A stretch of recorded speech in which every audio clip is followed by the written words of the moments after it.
Bonjour à toutes, bienvenue dans cette sixième édition de l'Insight Co-Coworker, qui est dédiée aujourd'hui à la Journée mondiale des droits des femmes et donc au leadership au féminin. L'objectif de cet échange est notamment d'explorer la question et notamment de savoir si effectivement s'il existe un leadership au féminin. Par rapport au programme, donc, avant de commencer, je vais faire un petit point sur la présentation de CoCoWorker pour ceux qui ne nous connaissent pas. Chez CoCoWorker, nous, on accompagne les entreprises à améliorer la motivation, le bien-être et la performance des collaborateurs. Et pour ça, on propose une solution de formation continue à l'intelligence émotionnelle qui invite chaque collaborateur et manager à finalement mieux comprendre, identifier et gérer ses émotions via l'envoi de capsules vidéo et d'articles théoriques. Bienvenue Anne. Alors juste, je vous demandais de ne pas mettre vos caméras, ça ne vous ennuie pas, c'est pour l'enregistrement. Merci beaucoup. Et donc voilà, quelle est la particularité de cette solution de combiner d'une part un accompagnement pédagogique continu avec des contenus vidéo et des articles théoriques sur l'intelligence émotionnelle. Et comme il s'agit de compétences comportementales, on a besoin de les pratiquer. Et la solution vient en complément, donc du coup pour mettre en pratique, et invite chacun à partager régulièrement des paroles valorisantes qui vont activer 3 émotions positives qu'on aime beaucoup, puisque ce sont des émotions positives qui permettent de créer du lien et de l'attachement et de la confiance entre les personnes, à savoir l'admiration, la gratitude et la compassion. Donc chaque collaborateur et manager est invité à partager régulièrement des merci, des bravos, des pardons et des soutiens.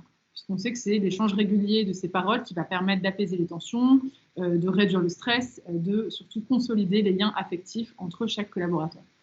Voilà pour la présentation de CoCoWorker. On est bien sûr disponible pour échanger après, sachant qu'on fait également des conférences et de la formation et de l'accompagnement en parallèle de nos activités digitales. Merci Thierry d'être avec nous. Donc, pour ceux qui ne connaissent pas Thierry, Thierry est notre expert en intelligence émotionnelle. Et donc aujourd'hui, on va parler de leadership féminin. Je vais en profiter pour vous partager mon écran. On a fait une petite présentation. Alors déjà, on avait envie de commencer sur finalement une définition du leadership. Ça nous intéresse beaucoup parce que c'est un peu, on a tous un peu une vision différente, mais on n'arrive jamais trop à se mettre d'accord en fait, à savoir concrètement qu'est-ce que le leadership. Et comme l'idée c'est d'en parler, de savoir si déjà si ensuite c'est genré, ça m'intéressait d'en savoir plus sur ta définition du leadership. Alors d'abord, je dois dire que comme c'est la journée de la femme aujourd'hui, des droits des femmes. Des droits des femmes, je ne pouvais donc rien te refuser sur le thème. Donc j'ai accepté ce thème. Maintenant, je dirais en préalable qu'effectivement, le thème de leadership et le leadership en général, j'ai toujours une réticence à intégrer des concepts anglo-saxons dans le langage courant français, parce que c'est la meilleure manière de perdre les gens et de ne pas comprendre de quoi on parle. J'aime bien cette citation de François Michelin qui disait « Je n'utilise que des mots simples car j'aime comprendre ce que je dis ». Et quand on utilise leadership, je pense que personne ne sait de quoi on parle, parce que c'est un concept valise dans lequel effectivement chacun met sa définition et tous les spécialistes de leadership donnent leur propre définition. Donc on va déjà avoir un problème à cerner. Alors a fortiori, si on va rajouter la dimension féminine, ça va avoir une double complexité, parce que là aussi, sur cet aspect-là, il y a beaucoup de dissensus plutôt que de consensus. Alors, ceci étant dit, donc le leadership, on peut dire d'abord que c'est effectivement un concept anglo-saxon, et même, je dirais, américain, puisqu'il est né d'abord dans des communautés religieuses, les communautés méthodistes, où le leader, c'était celui qui dirigeait les croyants vers la sanctification. Donc voilà, d'abord, c'est là qu'est née cette notion de leader et qui a été reprise à Harvard, Harvard étant la mecque du management et la Harvard Business School étant, je dirais, l'école qui donne le ton sur toutes les modes conceptuels et théoriques. Donc le concept a été repris à Harvard à la fin du 19e siècle. Et voilà, il s'est progressivement diffusé, je dirais, dans le monde des affaires et puis dans le monde entier, en fait. Alors, leadership, je pense qu'effectivement, en France, on a du mal à comprendre de quoi on parle. Et je dirais que si on voulait le transcrire dans des termes qu'on peut comprendre, il y en a 2 qui, effectivement, qui sont indiqués là. Je pense que quand on parle de chef, qu'est-ce qu'un chef ? Et qu'est-ce qu'un meneur d'hommes? Et effectivement, meneur d'hommes est peut-être encore un peu plus proche de la notion de leader, parce que dans la notion de leader, il y a bien effectivement la dimension to lead. Donc c'est bien diriger, c'est entraîner, c'est être une force capable d'être suivie par les autres. Et donc, pour moi, ce qui se rapproche le plus du leadership, c'est ça, c'est être un meneur d'hommes. Alors, ça implique effectivement un certain nombre de conditions, de pouvoir proposer une vision, un objectif, une réalisation, et d'être capable de faire adhérer et à fédérer autour de lui pour atteindre cette vision, pour réaliser cette vision ou pour atteindre cet objectif ou réaliser cet objectif. J'ai bien compris que c'était un concept anglo-saxon un peu étrange pour qui fait un peu mot valise. Oui, qui fait mot valise et qui crée une grande confusion en France quand on parle de leadership parce que personne ne sait de quoi il parle. Alors c'est pour ça que j'essaie de trouver vraiment des équivalents. Même si on a quand même en tête quelque chose quand on parle de leader. Enfin, on imagine un chef en fait. Oui, voilà, on imagine un chef, on imagine un meneur d'hommes. C'est pour ça que j'aime bien la notion de meneur d'hommes parce qu'il y a bien cette notion de mener, de conduire, de diriger qui est vraiment propre au leader et qui insiste du coup sur la dimension relationnelle. Le leadership, c'est relationnel. Alors certains veulent parler de leadership d'eux-mêmes. Bon, d'accord. Là, on essaie d'étendre encore plus justement en plus la signification parce que il y a même toute une vulgate qui dit qu'on est tous leaders, on est leader de soi-même. Bon, alors voilà, du coup, on peut encore étendre le spectre de la définition du terme, mais je pense qu'il faut rester sur une dimension justement relationnelle, c'est-à-dire qu'un leader, c'est quelqu'un qui est capable d'entraîner un groupe, entraîner derrière lui des followers et qui est capable, alors en anglais, get them on board et lead them to the way. Donc, c'est de les embarquer dans quelque chose, une aventure, un projet, et de leur montrer le chemin. Voilà. Donc ça, c'est ce qu'on pourrait appeler voilà, le leader. Mobiliser pour aller vers un objectif commun. Voilà. Exactement. Donc ça, c'est pour ça que meneur d'homme, il y a bien dans la notion de meneur d'homme une dimension de relationnel. On ne peut pas être leader tout seul. Si je peux avoir les meilleurs projets, les meilleures idées, mais si je n'arrive pas à avoir des suiveurs derrière moi, si je n'arrive pas à attirer à moi des gens et à les entraîner à me suivre et à les réunir autour de moi, eh ben, je ne suis pas un leader. Et alors, là, je vois, tu as mis qu'est-ce que le leadership, effectivement. Donc, il y a deux dimensions. Il y a une dimension intérieure, parce que effectivement, dans le leadership, ce qu'on entend, c'est quand même une énergie intérieure. Et il faut que cette personne soit habitée d'une énergie, d'une force intérieure et d'une confiance en elle-même pour oser, pour prendre un risque, pour sortir du rang, pour sortir du lot, pour oser proposer quelque chose, un chemin, une vision. Donc il y a déjà, et il faut que, et cette force intérieure, donc pour oser d'abord, donc c'est au niveau de la connaissance de soi, être capable d'oser, de prendre des risques pour s'exposer, parce qu'une fois qu'on sort du rang, on s'expose au regard des autres, mais on s'expose aux critiques, ou on s'expose à l'hostilité, et donc un leader va nécessairement prendre des risques, et puis il faut qu'il soit animé justement de cette force intérieure pour être capable d'être une force d'entraînement extérieur, quelqu'un pour entraîner un collectif, pour faire adhérer, il faut qu'on pressente dans cette personne qu'il y a une énergie, une force intérieure, une conviction qui s'exprime et qui part vraiment des entrailles. Pour ça qu'on dit que les leaders sont des gens passionnés, ils parlent avec leur tripes, et exactement, ils nous font vibrer, ils nous émeuvent, et donc évidemment, ça veut dire que là aussi, on va arriver évidemment à notre expertise, c'est-à-dire qu'effectivement, un leader va évidemment mobiliser les émotions. Donc, bien souvent, on associe le leader au charisme. Donc, on reprend la typologie de Weber sur les formes d'autorité, le leader charismatique.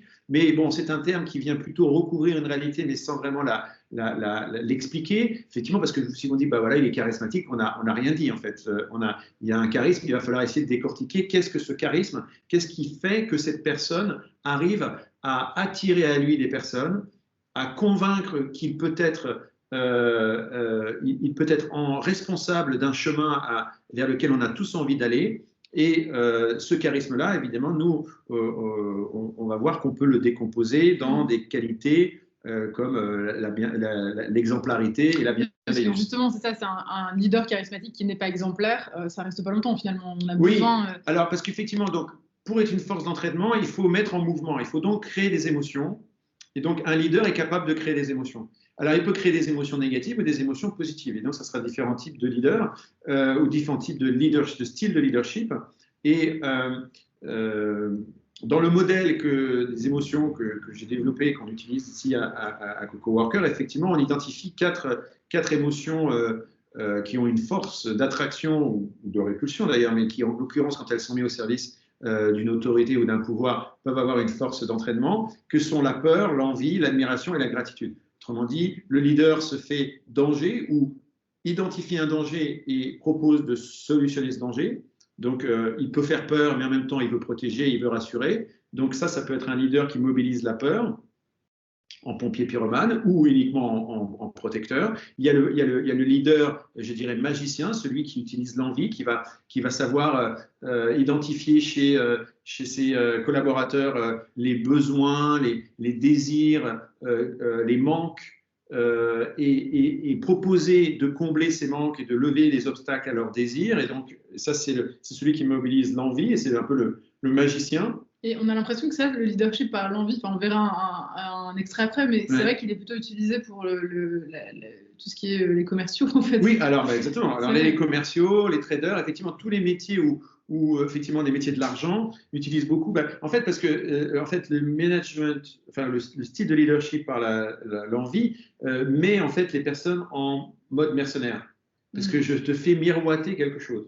Grâce à moi, tu vas devenir riche, tu vas devenir quelqu'un, tu vas devenir célèbre, tu vas avoir les nanas à tes pieds, etc. Enfin voilà, c'est un leadership où les hommes, alors on pourrait imaginer, mais enfin, effectivement, là, je parle, parce qu'en plus, l'exemple qu'on va montrer est plutôt un exemple masculin, mais disons qu'effectivement, je vais te mettre de la poudre aux yeux. Ouais. Et donc, je suis vraiment le magicien et je vais te séduire par des propositions de récompense, des promesses. Et évidemment, là, si on est quelqu'un d'envieux, où on a des manques, on a des frustrations, et que cette personne arrive à nous pointer, nous donner la solution à toutes ces frustrations, évidemment, là, il va pouvoir m'entraîner. Et puis, alors ça, c'est évidemment, je dirais, mobiliser des émotions négatives, mais les émotions positives qu'évidemment on souhaite davantage mobiliser, c'est celles de l'admiration et de la gratitude, parce qu'elles relèvent de l'exemplarité et de la bienveillance. Un leader, c'est quelqu'un qui est exemplaire, c'est-à-dire qui est capable de montrer des qualités intellectuelles, morales, des compétences qui édifient, et on se dit waouh. Donc il faut qu'il incarne ça. Après, évidemment, il faut qu'il ait une vision à nous proposer pour nous réunir et pour mobiliser nos forces vers un objectif collectif. Mais il faut que déjà, s'il a ces qualités, s'il est exemplaire et qu'il nous montre l'exemple, justement, c'est par là qu'on va.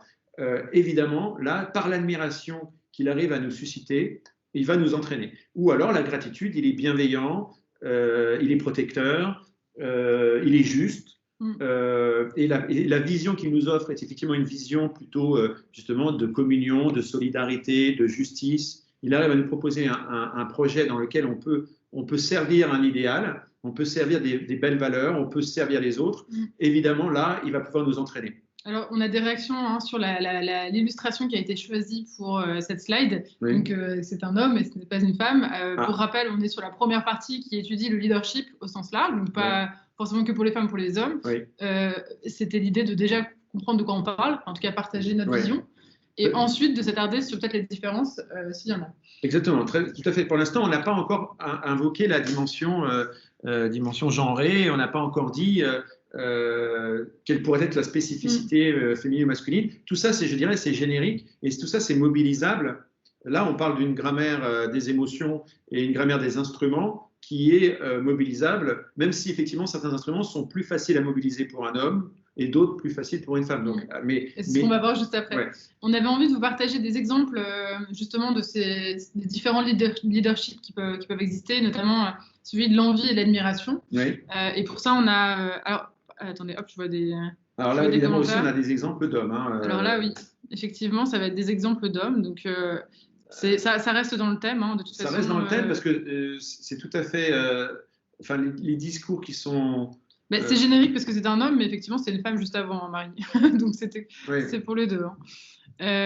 Alors, du coup, je vous présente la première que vous connaissez peut-être, c'est le Loup de Wall Street. Donc, alors là, on peut pas faire plus... On peut pas faire plus magicien et plus susciter l'envie et jouer sur le ressort de l'envie et donc les galvaniser pour l'objectif là d'entrer en bourse d'une entreprise où il va falloir vendre un maximum d'actions. They're called telephones. I'm going to let you on a little secret about these telephones. They're not going to dial themselves, okay? Without you, they're just worthless hunks of plastic, like a loaded M16 without a trained Marine to pull the trigger. And in the case of the telephone, it's up to each and every one of you my highly trained Stratonites, my killers who will not take no for an answer, my fucking warriors who will not hang up the phone until their client either buys or fucking dies!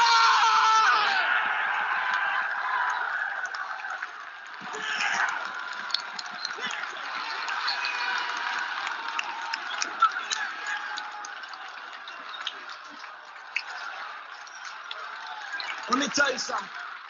There is no nobility in poverty.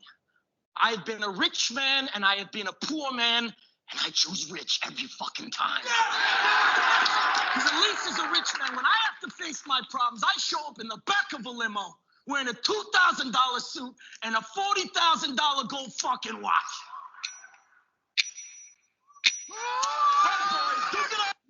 On a compris le principe. Ouais. Hein. Bon, la qualité des sous-titres n'est pas géniale. Mais bon, oui, clairement... la qualité des sous-titres n'est pas géniale. Alors évidemment, là, c'est un peu une caricature, hein, mais c'est une caricature qui nous dit quels sont ces ressorts qu'on peut utiliser. Et alors, évidemment, là, en plus, dans une caricature un peu virile. Un peu beaucoup, oui. Un peu beaucoup. Mais bon, c'est l'idée de vous présenter des illustrations. Et là, on a voulu présenter celle de l'admiration, où on voit donc Steve Jobs qui arrive dans...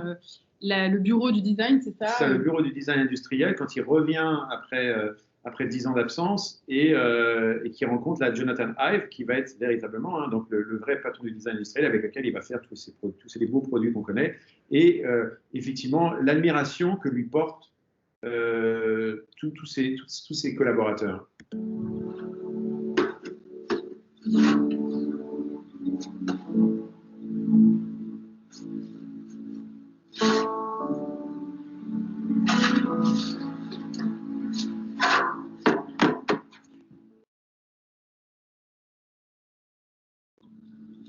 Okay, whatever you're working on, the rest of the day I want you to forget it. I want everyone to design something new. I don't care what it is, I don't care if it's technology, just create something. Something useful. Something you care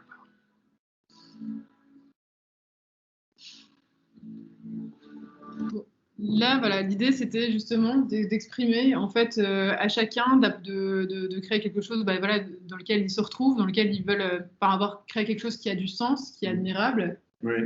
C'est-à-dire que là, effectivement, il leur donne pleine liberté pour exprimer leur créativité et leur permettre de créer des belles choses, des choses auxquelles ils croient, des choses qui les importent. Et donc, il libère complètement leur créativité. Donc, il n'est plus du tout dans un management qu'on voit un peu avant, qui était un management beaucoup plus tyrannique, beaucoup plus directif, où les gens devaient uniquement lui apporter des choses qu'il leur demandait de faire. Là, au contraire, il essaye de les grandir, de les responsabiliser, de les faire grandir en compétences et surtout de les laisser exprimer tout leur art. Et donc là, on a un management effectivement qui est basé sur l'admiration et sur la gratitude, basé sur l'exemplarité et la bienveillance. L'exemplarité parce qu'il est un créatif et il est admiré pour ça. Juste avant, ils ont exprimé leur admiration pour toute son œuvre. Et là, en plus, il est bienveillant, il veut leur permettre de grandir comme des créateurs, eux aussi, à leur tour. C'est vrai qu'on ne vous a pas montré l'autre, mais c'est vrai que l'autre, il est en train d'engueuler vraiment clairement quelqu'un en lui disant « mais tu n'as rien compris, tu ne suis pas la vision extrême de l'entreprise. » Qui est sa vision à lui, en fait. Ouais, voilà, c'est ça. Et je trouve qu'en fait, et donc bien sûr, il vire la personne en question devant tout le monde en plus, donc c'est hyper humiliant. Mais à côté de ça, en fait, il crée beaucoup plus d'adhésion finalement et d'engagement et d'énergie avec ce deuxième discours dans lequel en fait chacun a sa place, chacun peut apporter sa vision des choses, mais au service de la beauté c'est ce qui décrit vraiment Apple, quoi, faire quelque chose de beau.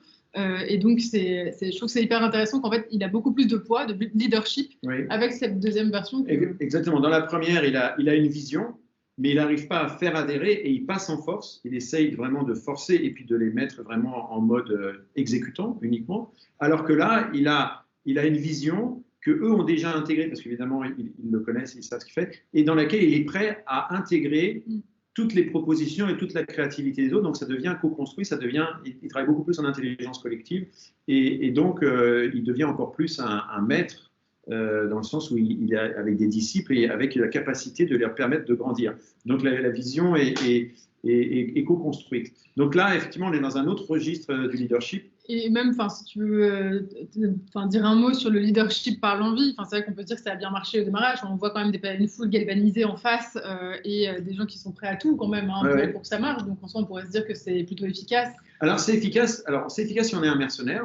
C'est-à-dire quelqu'un qui ne travaille que pour la récompense et puis qui est motivé par son propre intérêt et son propre calcul. Et évidemment, si on propose davantage de récompenses et de lever les obstacles à mes désirs, bah oui, ça marche. Et donc, en plus de ça, si j'utilise ce genre justement de style, je vais conforter les gens ou je vais les faire passer en mode mercenaire. Par contre, ça ne va pas passer avec des gens qui ne sont pas des mercenaires, qui ont plus un état d'esprit d'artisan travail. Eux, ce qui les intéresse, c'est la qualité, la beauté. Comme Jonathan Ive, comme on le voit, le patron du design industriel chez Apple, une vision mercenaire ou un leadership mercenaire n'aurait pas fonctionné. C'est-à-dire un leadership magicien, grâce à moi, tu vas avoir une plus belle voiture, une plus belle maison, etc. C'est pas ça qui l'aurait fait adhérer au projet. Et comme on le voit bien aussi dans ce film, ce qui le fait adhérer à Apple, c'est la vision, et c'est la vision de beauté qu'a Apple et qu'a donc Steve Jobs.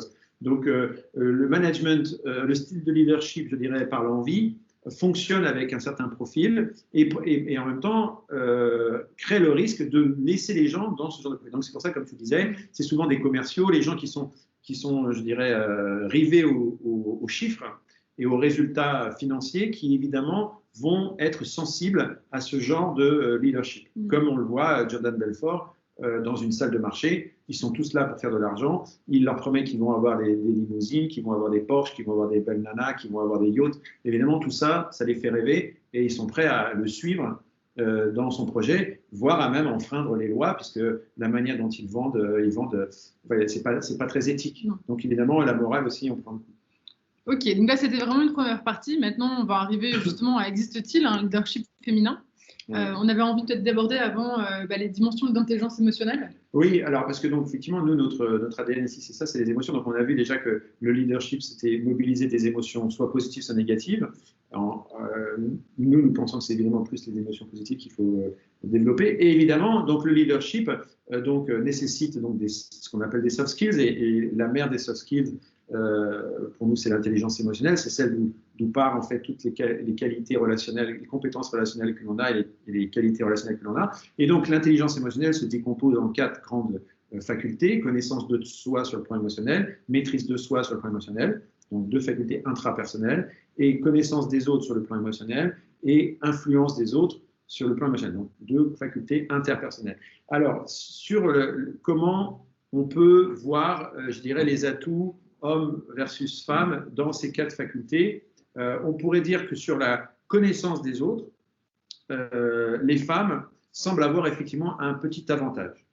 Cet avantage, on le constate dès la naissance, en fait, parce qu'il y a des études qui ont été faites sur les réactions émotionnelles des nourrissons, notamment aux pleurs des autres nourrissons, et on constate que les bébés filles sont sensibles à la souffrance et aux pleurs des autres bébés, et les bébés garçons beaucoup moins. Donc je dirais que cette empathie, elle commence très très très tôt, vous voyez, donc même au berceau, avant même qu'il y ait eu je dirais, d'intervention culturelle ou sociale où on est influencé, je dirais, les comportements et les manières d'être et de penser des filles versus des garçons. Donc là, on est avant la civilisation patriarcale. On peut dire que déjà, c'est un avantage sur justement l'intelligence émotionnelle. Donc, ça va avoir un avantage. Alors, il y a beaucoup de faits qui peuvent étayer ça. Alors, un autre que je citerai, c'est des études qui ont été faites sur les capacités des hommes et des femmes à reconnaître les expressions faciales, c'est-à-dire à reconnaître les émotions sur les visages.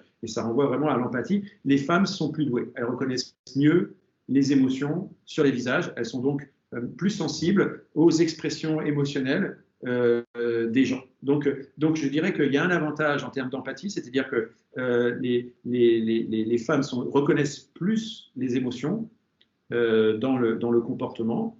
Elles sont plus touchées par ces comportements. Alors là aussi, il y a des études qui ont été faites sur le cerveau masculin, cerveau féminin, avec des IRM ou de l'imagerie, où on voit qu'en expérience, en état émotionnel, le cerveau féminin la partie qui est activée est plus grande, prend plus de place et dure plus longtemps. Donc, il semblerait que les émotions par les femmes sont plus intenses et durent plus. D'où donc ce stéréotype du genre qui dit que les femmes sont plus émotives. Ça semble assez vrai, mais ça veut dire aussi qu'elles sont donc plus empathiques, plus réceptives. Et donc, en fait, par rapport à ce schéma-là, on est d'accord que c'est un avantage pour la connaissance des autres. Voilà. Donc, je dirais, là, il y aurait un petit avantage des femmes pour la connaissance des autres, parce que les femmes sont plus empathiques, elles ressentent davantage les émotions, elles les reconnaissent davantage, et quand elles les ressentent plus intensément et plus durablement.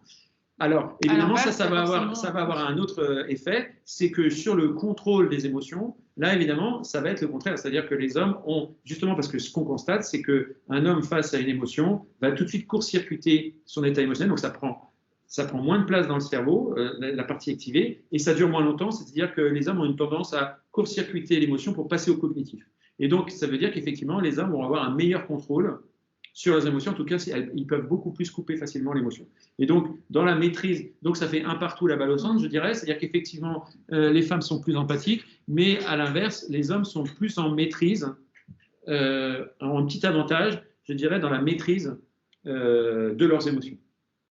Alors, après, les deux autres facultés, je pense que là, c'est beaucoup plus à discuter. Il faudra regarder émotion par émotion, mais sur la connaissance de soi sur le plan émotionnel ou l'influence des autres sur le plan émotionnel, là, il n'y a rien qui me paraît flagrant et pour justifier de dire que l'un serait meilleur que l'autre. Je pense que sur ces deux facultés, ça doit être relativement semblable. Il n'y a que sur ces deux autres où là, on peut voir effectivement un petit avantage à l'un ou un petit avantage à l'autre. Après, au-delà effectivement du genre, j'imagine que ce serait lié à l'expérience de vie de chacun. Oui, à l'expérience de vie. Sur la connaissance de soi. Oui, alors après, il y a évidemment l'expérience de vie de chacun et il y a ce qui s'appelle évidemment les traumatismes émotionnels qu'on peut avoir qui vont nous créer des fragilités. Mais je dirais, avant ça, il y a quand même, je dirais, dans le répertoire des émotions, là aussi, il faudrait rentrer à un niveau plus détaillé pour se rendre compte que certaines émotions, on a des fragilités différentes. Et comment on peut le reconnaître? On le voit dans toutes les formes de troubles sociaux ou troubles mentaux. Donc dans les troubles, alors je dirais que dans les troubles sociaux, on voit évidemment une surreprésentation des hommes dans toutes les formes d'agression et d'agressivité et donc de colère. C'est qu'évidemment, les prisons sont à 90% remplies d'hommes, que les formes de violence, de vol, de viol, là on est à 99%, d'autodestruction, le suicide, c'est 3/4 des hommes. Donc là, on a une surreprésentation de toutes les expressions émotionnelles qui procèdent de la colère. Et donc, effectivement, les hommes ont une fragilité sur la colère, les hommes ont une faculté à rentrer plus facilement dans la colère. Ça vient aussi de leur métabolisme hormonal. Ils ont leur système endocrinien, ils sécrètent de la testostérone. Et la testostérone, c'est l'hormone de l'agression. C'est ce qui nous rend agressifs. Si on diminue le niveau de testostérone d'un homme, on diminue son agressivité. Et si on l'augmente chez une femme, elle devient beaucoup plus agressive. Donc là aussi, il y a des éléments physiologiques et hormonaux qui expliquent que les hommes leur fragilité, c'est la colère. À l'inverse, la fragilité des femmes, c'est plutôt la tristesse. Il y a une surreprésentation des femmes dans toutes les formes de dépression. C'est aussi la peur. Il y a une surreprésentation des femmes dans toutes les formes de névrose phobique, des troubles anxieux, des phobies.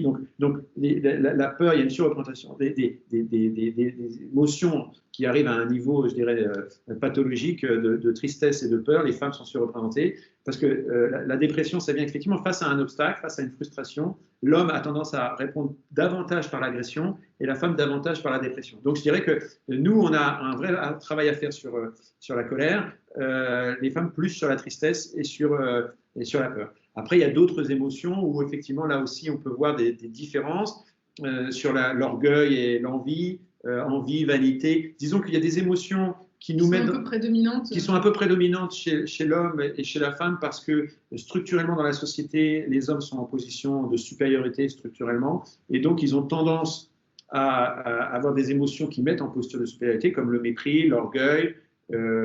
Et à l'inverse, la femme étant plus position structurelle d'infériorité a plus une tendance à entrer dans l'envie et dans la vanité, être plus envieuse, à plus se comparer, etc. Donc, et être plus attachée à l'apparence. Voilà. Donc ça, c'est des tendances et ça aussi, elle s'observe depuis que le monde est monde, c'est que donc et je dirais que là aussi ça s'équilibre parce que si nous on a un problème avec l'orgueil, vous avez un problème avec l'envie, bah, à l'arrivée ça fait aussi un partout la balle au centre parce que les deux sont aussi, je dirais, nuisibles aux relations humaines.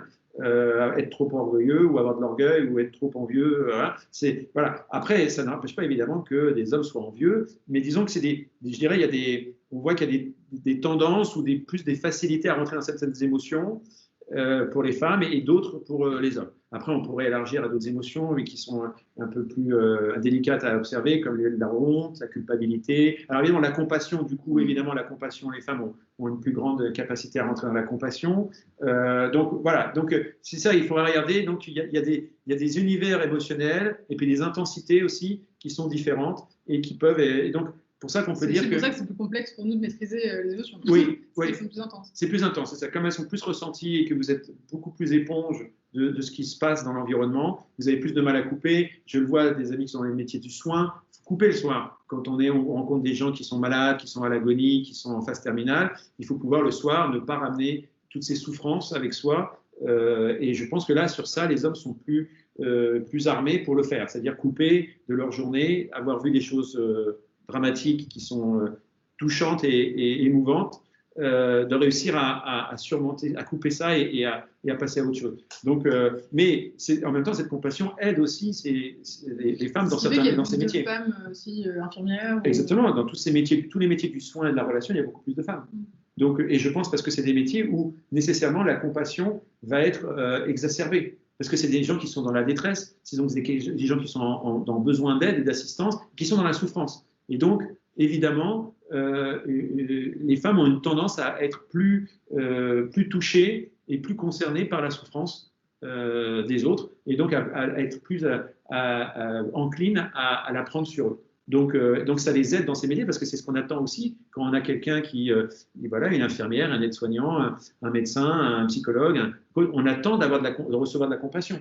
Quand on va raconter sa détresse, on va raconter ses souffrances, on voudrait avoir aussi ressentir qu'on a touché l'autre et que l'autre est empathique à ce que je lui ai partagé. Donc voilà. Ça marche. Oui, c'est hyper intéressant du coup, pour refaire le tracé. Donc on fait le lien direct entre leadership et intelligence émotionnelle, oui. Puisqu'on l'a vu, en fait, on lead, on engage aussi avec des émotions, et notamment, nous on promeut les émotions positives, et donc finalement, en fonction de chaque sexe, on a une sensibilité différente sur les dimensions de l'intelligence émotionnelle. Oui. Et donc, ça nous permet déjà de comprendre un peu mieux, peut-être, quand on entend parler de leadership féminin, c'est peut-être travailler d'autres axes. Et justement, ça revient à la dernière question qui était comment faire pour développer son leadership. Oui. Donc, on a évoqué tout ça. Quelles sont les pistes du coup donc on a vu que, pour ce qui est d'un leadership, je dirais générique, qui est valable à mon avis à la fois pour les hommes et pour les femmes, c'est l'exemplarité et la bienveillance. Je pense que ça c'est donc être exemplaire, être un exemple, montrer l'exemple. C'est édifiant pour tout le monde, qu'on soit un homme ou une femme. Et donc là, je dirais que c'est des instruments, et la bienveillance aussi, être protecteur, être juste. C'est aussi des choses qu'on attend, être encourageant, être consolant, voilà, donc toutes ces qualités-là, on les attend d'un leader. Et alors après, évidemment, ça veut dire, il y a d'autres aspects. Là, c'est il y a d'abord les aspects de force intérieure, donc c'est se connaître. Un leader, ça veut dire que c'est nécessairement quelqu'un qui se connaît et qui a une confiance en lui-même, qui a une conviction intérieure qu'il peut apporter quelque chose aux autres. Évidemment, là, ça paraît un peu prétentieux, ça veut dire que nécessairement, un leader, c'est toujours quelqu'un d'un peu prétentieux au départ, parce qu'il a quand même la conviction intérieure, qu'il a la force pour guider, qu'il a la vision pour guider, qu'il est appelé à quelque chose. Et qu'il a vu quelque chose. Et qu'il a vu quelque chose que les autres n'ont pas vu. C'est aussi la définition de l'entrepreneuriat. Je trouve, c'est créer un monde à ton image, en tout cas, le monde que tu rêverais d'avoir. Oui, mais d'ailleurs, entreprendre, il y a une entreprise, parce que je sors du rang et j'ai une parole et des actes singuliers pour faire adhérer à quelque chose et pour montrer une direction. Donc, il y a vraiment une prise de risque. Il y a aussi, donc c'est donc il faut. Pour être un leader, il faut déjà avoir. Est-ce que j'ai une vision? Est-ce que j'ai une passion? Après, ça peut commencer par une passion. Et puis, est-ce que j'ai la conviction de pouvoir apporter quelque chose au-delà de ma personne, aux autres, de pouvoir être fédérateur et pouvoir les guider, parce que c'est un guide. Donc, ça veut dire que déjà, sur soi-même, il va falloir aussi travailler donc, à être exemplaire et bienveillant, à développer ses qualités morales, ses qualités physiques, aussi, ça peut, selon les environnements, et aussi sa bienveillance vis-à-vis des autres. Il va falloir travailler effectivement donc, son audace, parce que ça veut dire prendre des risques, oser sortir du rang, comme on le disait tout à l'heure, c'est toujours s'exposer au moins au regard et à la critique, mais peut-être aussi à l'hostilité. C'est accepter d'éventuellement prendre des coups, d'entrer dans l'arène. Donc, être un leader, c'est nécessairement être prêt à prendre des coups, être prêt à s'exposer. Et puis, je dirais, pour développer son leadership, je crois qu'il faut se nourrir justement de l'expérience des grands leaders, c'est s'inspirer des grands leaders. On en parlait tout à l'heure. Tous les grands leaders ont en général lu la vie de grands leaders. Dans l'histoire, on le voit, on peut commencer de Alexandre, parce qu'effectivement, au départ, les grands leaders, c'est souvent, on pense surtout à des figures de chefs militaires, mais Alexandre le Grand se faisait lire l'Iliade tous les jours. Il se prenait pour Achille. Donc, il avait pour modèle Achille, c'était son héros. Et puis, Jules César, il avait pour modèle Alexandre le Grand. À 25 ans, il déplorait de n'avoir pas eu encore la carrière de militaire d'Alexandre le Grand. Il n'avait pas encore conquis la Gaule. Et Napoléon lisait l'histoire de la guerre des Gaules et avait des modèles. Et ainsi de suite. Tous les grands s'inspirent des grands, lisent la vie des grands et trouvent en eux une inspiration par rapport à leur propre identité et par rapport à leur propre combat ou par rapport à leur propre vision. Et donc, il faut se donner des héros, il faut se donner des modèles, des gens qui peuvent nous inspirer, pouvoir se dire, mais que ferait, alors dans d'autres domaines, tout un autre registre, Mère Teresa ou Gandhi ou Martin Luther King, en fonction du domaine dans lequel on est, quelles sont ces figures qui peuvent m'inspirer ma manière d'être et m'aider aussi à développer ma vision et à aussi conduire les autres par ma parole et par mes actes. Ce qui est complexe, c'est plus, en tant que femme, d'avoir justement des modèles, parce que sincèrement, il n'y en a pas beaucoup de femmes leaders. Ah bah maintenant, il y en a beaucoup. Hein. On peut prendre Aung San Suu Kyi, là, par exemple, qui est prix Nobel de la paix en Birmanie, qui a mené un combat contre cette junte militaire birmane. Elle a été mise en prison pendant longtemps. Enfin, alors, je prends Aung San Suu Kyi parce qu'en ce moment, il y a des situations difficiles en Birmanie, mais en même temps, on pourrait trouver dans tous les pays et dans toutes après, chacun choisit ses... Les grands chefs d'entreprise, si tu veux, connus comme ça, c'est plus complexe aussi. Oui, c'est vrai que c'est encore pour l'instant des chefs d'entreprise, des vrais chefs d'entreprise. Et ce qui est vrai, c'est qu'on a besoin aussi parfois on a besoin de voir une autre femme pour pouvoir s'inspirer et avoir se dire que c'est possible. Enfin, moi, j'ai lu avant tout beaucoup de biographies de femmes, en fait, chefs d'entreprise. Ben oui, mais je pense que c'est la bonne voie. C'est effectivement s'inspirer de ces grands modèles.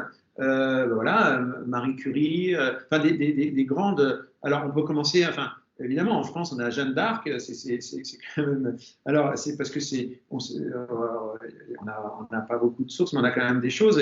Enfin voilà, c'est parce qu'à son époque, être leader à son époque, avoir réussi à diriger les armées du roi. Voilà. Donc, et dans toute l'histoire, hein, il y a des reines, il y a des rois, il y a des romancières, il y a tout un tas de figures.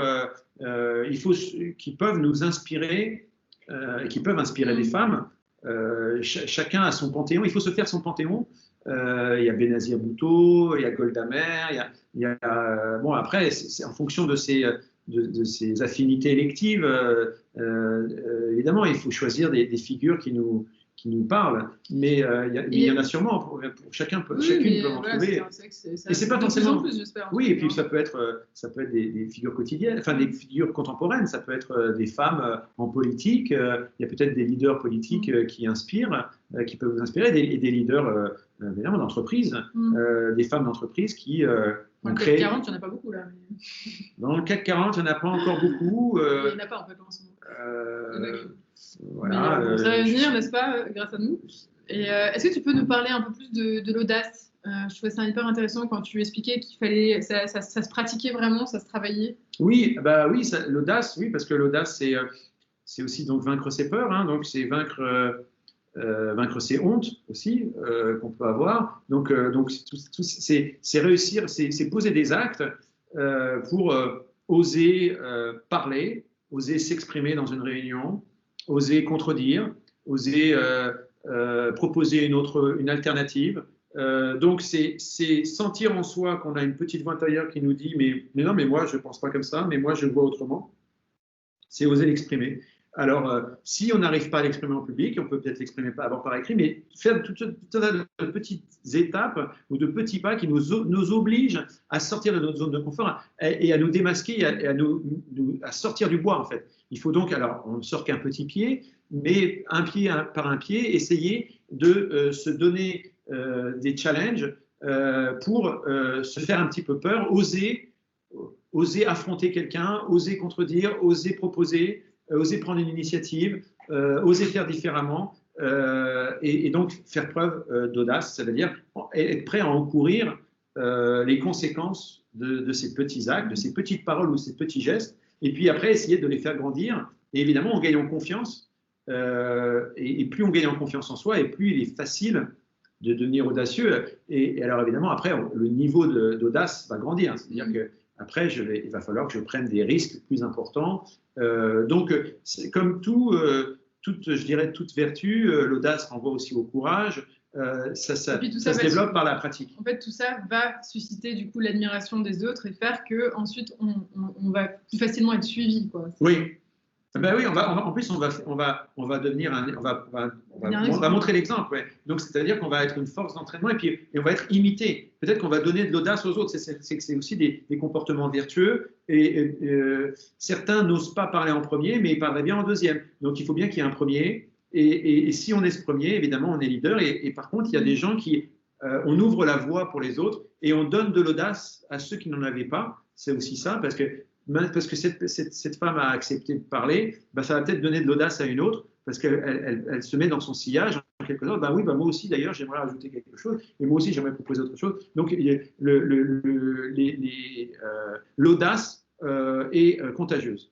Donc il faut savoir aussi qu'en ouvrant une voie, on ouvre une voie pour beaucoup d'autres derrière. Et effectivement, bah, pour les femmes, c'est ça, c'est les femmes qui ont réussi à faire des choses, elles ouvrent des voies pour celles qui viennent après, qui savent maintenant que c'est possible et qu'elles peuvent oser comme elles ont osé. Pour terminer, juste une question, on va dire une ouverture sur le leadership, en disant que tout le monde ne doit pas nécessairement être leader. Oui, alors moi je ne suis pas de cette chapelle qui pense que tout le monde est leader. Je pense que on veut démocratiser. On veut tout démocratiser. Bah, parce qu'il faut des suiveurs aussi. Du coup, si on est tous leaders, voilà, si on est tous rois, bah, voilà, donc, ou les armées mexicaines où tout le monde était général. Bon, bah... Surtout que leader, ça sous-entend des sacrifices. Exactement. Il faut être prêt à servir à tout prix les autres. Exactement. Un leader est au service des autres. Il a de l'audace. Il se met au premier rang. Et donc, c'est-à-dire que c'est lui qui va prendre les premiers coups. S'il y a des coups à prendre, c'est lui qui doit les prendre. C'est donc qu'il est prêt à mettre sa vie en danger. Physiquement ou moralement, en tout cas, il y a une prise de risque, c'est-à-dire que, et donc, être un leader, c'est beaucoup de sacrifices, c'est beaucoup de coups à prendre, et donc, c'est des sources de stress, et donc, tout le monde n'a pas les aptitudes, il faut se connaître, tout le monde n'est pas prêt à gérer cette pression, gérer ce stress, et ça ne lui convient pas forcément. Donc, il faut aussi, et il y a des gens qui se voient très très bien en follower, c'est-à-dire qu'il faut qu'ils trouvent leur héros, leur modèle, et ils le suivent. Et déjà, premier follower, c'est déjà très bien. C'est-à-dire, moi, je me mets dans le sillage de quelqu'un que j'admire et qui me pousse, qui me permet d'aller au-delà, qui me permet de me dépasser, parce que c'est ça, un leader aussi, c'est quelqu'un qui va réussir à permettre aux autres de se dépasser et de dépasser ses limites et d'oser franchir des obstacles ou des limites. Et donc, tout le monde n'est pas capable de le faire par soi-même, et c'est pour ça qu'il a besoin d'un leader. Donc, il faut aussi savoir reconnaître, c'est demande de l'humilité, moi, je ne suis pas leader, par contre, je suis prêt à suivre quelqu'un qui a un beau projet ou qui a une force intérieure et qui a une vision, j'adhère. Donc, chacun sache trouver sa place, et ça ne veut pas dire qu'à un moment donné, il va peut-être devenir leader après, à un autre moment, mais... de savoir aussi être un bon follower. Oui, c'est ça, en fait, c'est pas définitif. En fait, on peut aussi, à un moment donné, avoir été leader sur un projet et ensuite suivre quelqu'un qui a une autre vision qui nous plaît et à laquelle on souhaite contribuer. Oui, bien sûr, et on le voit dans tout. On a eu un maître, et puis à un moment donné, on va devenir soi-même un maître. Parce qu'il y a la seniorité, il y a l'expérience. Pendant toute une période de vie, on s'est mis dans le sillage de quelqu'un qui nous a permis de vraiment nous dépasser et nous avancer. Et puis à un moment donné, on va pouvoir s'émanciper et suivre sa propre voie et même à réunir d'autres gens. Mais on a grandi grâce à ce leader. Donc, et on a gagné en confiance en nous-mêmes grâce à ce leader. Et on a justement accumulé ce capital de confiance en soi pour devenir à son tour leader. Donc ça ne veut pas dire qu'on est leader, on peut le devenir, et notamment dans le sillage, je pense, justement, de modèles qui nous inspirent et qui nous font grandir en confiance en soi et qui vont nous permettre, à un moment donné, ou pas, de devenir nous-mêmes leaders. Il y a des gens, ils resteront toujours followers, et c'est très bien comme ça. Et il ne faut pas avoir la vanité de vouloir tous être leader. Il faut savoir reconnaître qu'il y a des gens qui ont des visions et des énergies qu'on n'a pas. Et par contre, nous, on serait on pourrait être de bons serviteurs de cette vision. Et voilà, chacun va pouvoir se mettre à sa place. Donc, je vois le temps qui passe. Est-ce que, alors déjà, merci effectivement pour votre attention. Est-ce que vous avez, pour la dernière minute, quelques questions à partager avec nous? Est-ce que ça vous a fait réagir? Est-ce que, justement, voilà, vous avez d'autres questions tout simplement qui reviennent? Des commentaires. Oui, voilà, même des commentaires. Des observations, parce qu'on a ébauché le sujet, on n'a pas... On a bien entendu pas pu faire tout explorer non plus. Tout explorer non plus, oui. C'est large. Après, c'est aussi notre humble contribution à cet enjeu, à ce sujet-là, parce que clairement, il y a plein de choses qu'on pourrait dire. Oui. Nous, on choisit le prisme des émotions, parce que c'est vraiment notre particularité, et notamment les émotions positives. Mais voilà, en tout cas, on espère que ça vous a plu, ça vous a intéressé, que vous repartez avec des clés de lecture pour la suite. Merci en tout cas de vous être connectés, et on vous dit vous donne rendez-vous à la semaine prochaine, puisque nous allons organiser donc un insight sur le bonheur au travail. En fait, on suit les journées mondiales en ce moment, et la semaine prochaine, il y a une journée mondiale du bonheur, donc on trouvait que c'était une bonne occasion de faire ça avec vous. D'explorer en tout cas le sujet avec vous. Écoutez, vous savez que vous pouvez nous joindre directement à faustine@cocoworker.com si vous avez des questions, si vous souhaitez en savoir un peu plus. On vous souhaite une très belle journée des droits des femmes. Oui. Et on vous dit à bientôt. À bientôt. Merci beaucoup. Au revoir.